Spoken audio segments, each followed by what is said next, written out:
Ma'am video निकाले क्या पहले नाटक के?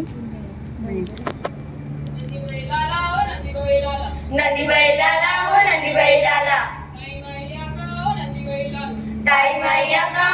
बैलाला, नंदी बैलाला. अहो काका, थांबा थांबा. बोल मालिके, काय समस्या आहे तुझी? सगळीकडे दुष्काळ पडलाय. आमच्या गावात पाऊसच पडत नाहीये. गावातले लोक म्हणतात देवीचा कोप झालाय. बळीराजा रुसलाय आमच्यावर.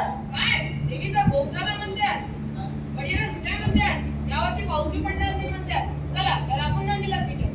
ती हे नंदी, हे पोरगी काय म्हणतात? बळीराजा रुसलाय म्हणते तिच्यावर, देवीचा कोप झालाय म्हणतात, यावर्षी पाऊस बी पडणार नाही म्हणतात. यावर्षी पाऊस पडणार की नाही? अहो काका, नंदी तर म्हणतो यंदा पाऊस पडणारच नाही. पण असं का? चला तर बघूया पाऊस का पडणार. स्वागतम स्वागतम सुस्वागतम. आम्ही विद्यानिकेतन इंग्लिश स्कूलचे विद्यार्थी सादर करीत आहोत मराठी पथनाट्य. पाणी हरवलं, कोणी गचोरलं, पाणी हरवलं, कोणी गचोरलं, पाणी हरवलं. कोणी गचोरलं.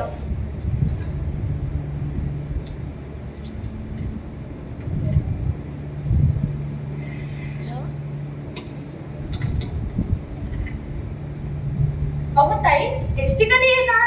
माझी गाडी बंद पडली आहे, उशीर होतोय मला. मला काय माहिती, इथे पाऊस न पडल्यामुळे मलाच तर काम नाही, धंदा नाही, माझ्याच तर जीवनाची गाडी बंद पडली आहे. मी तुला काय सांगू, तुझी गाडी केव्हा येणार? अहो ताई, थांबा थांबा, एसटी कधी येणार? आतापर्यंत यायला हवी होती.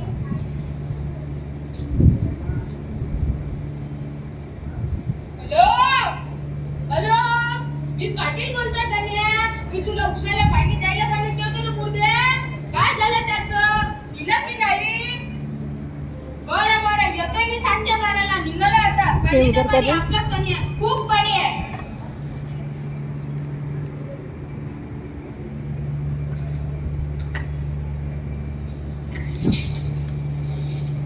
किसी ने निकाला कि नहीं निकाला वीडियो अपना मालूम नहीं.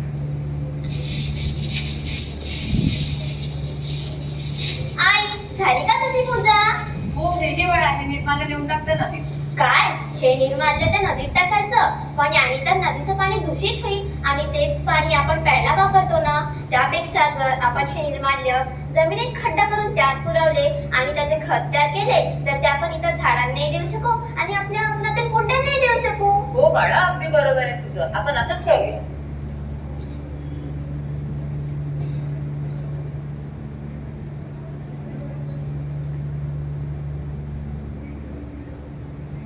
अहो दादा, हे काय करताय? किती पाणी वाया चाललंय. आधी तो नळ बंद करा ना, नाहीतर टाकीतलं पाणी संपेल. काय म्हणालीस तू? नळ बंद करा, टाकीतलं पाणी संपेल. ही टाकी का तुझ्या बाबाची आहे? अहो दादा, असं काय करताय? नद्यांना पाणी नाही, धरणे कोरडे पडली आहेत. नद्यांना पाणी नाही, धरणी कोरडी पडली, तर मी का करू?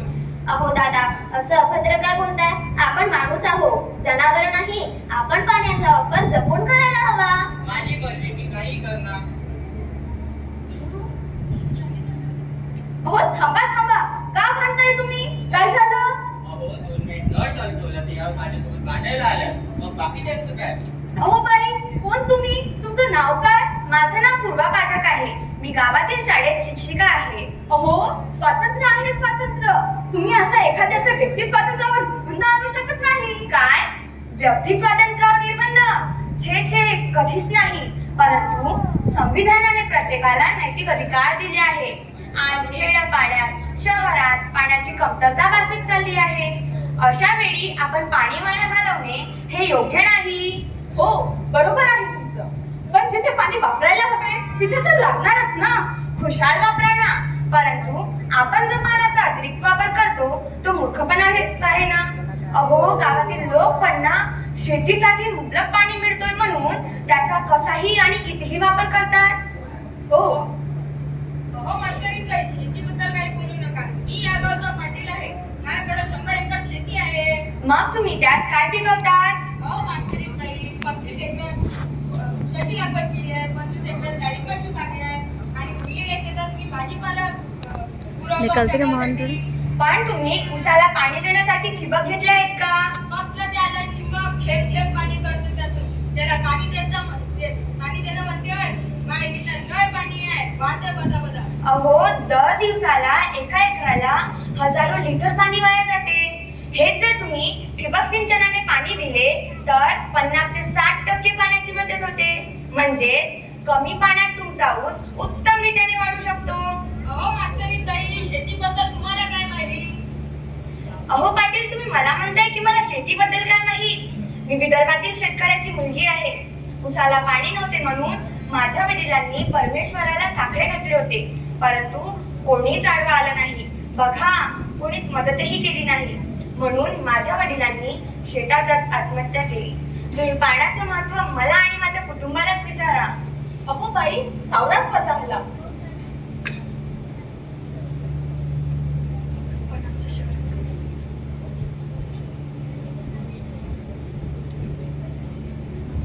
कितीतरी स्त्रिया भांडे धुताना, कपडे धुताना, भांडे घासताना कित्येक नळ चालूच ठेवतात. याने कित्येक लिटर पाण्याचा अपव्यय होतो.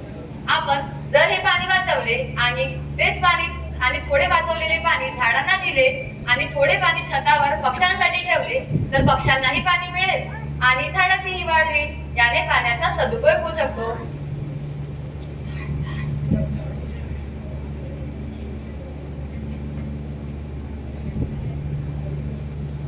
अरे दादा, बाबा कुठे? मला नाही माहित. जा ना, त्यांना शोधून आण ना. सकाळपासूनचे दिसले नाही. मी नाही जात. मी माझ्या मित्रावर खेळून आलो. तूच जा आणि तूच शोध. ठीक आहे, मीच जाते. अहो बाबा सांगा, हे छान झाड का तोडताय? आधीच वृक्षतोडी अधिक प्रमाणात झाल्यामुळे आणि वृक्षाची लागवड कमी झाल्यामुळे आपल्याला दुष्काळाला सामोरे जावे लागत आहे. त्यापेक्षा आपण वृक्षाची लागवड करून वृक्षाची तोडी कमी केली तर किती बरे होईल.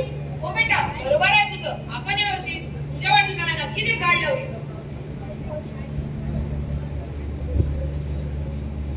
जलं परमं लोके जीवनं जीवनं समृद्धं जलस्य प्रदानेन तृप्तिर्भवति पांडवं जलस्य गुणाः दिव्याः परलोके गुणावहाः. या श्लोकाचा अर्थ असा होतो की या संपूर्ण जगात पाण्यामुळेच सर्व प्राणी मात्रांना जीवन मिळाले आहे. पाण्यामुळेच सर्व प्राणी मात्र तृप्त झाली आहे. पाण्याचे अनेक दिव्य गुण आहेत जे परलोकामध्ये सुद्धा लाभदायक आहेत. जलम विना जीवनम अशक्यम. चला तर मग आज आपण पाणी वाचवण्यासाठी एक शपथ घेऊया. आम्ही विनाकारण पाणी वाया घालवणार नाही. गरजे इतकेच पाणी वापरू. पावसाच्या पाण्याचा निचरा करू. गरज काळाची बचत पाण्याची. गरज काळाची बचत पाण्याची. गरज काळाची बचत पाण्याची. गरज काळाची बचत पाण्याची.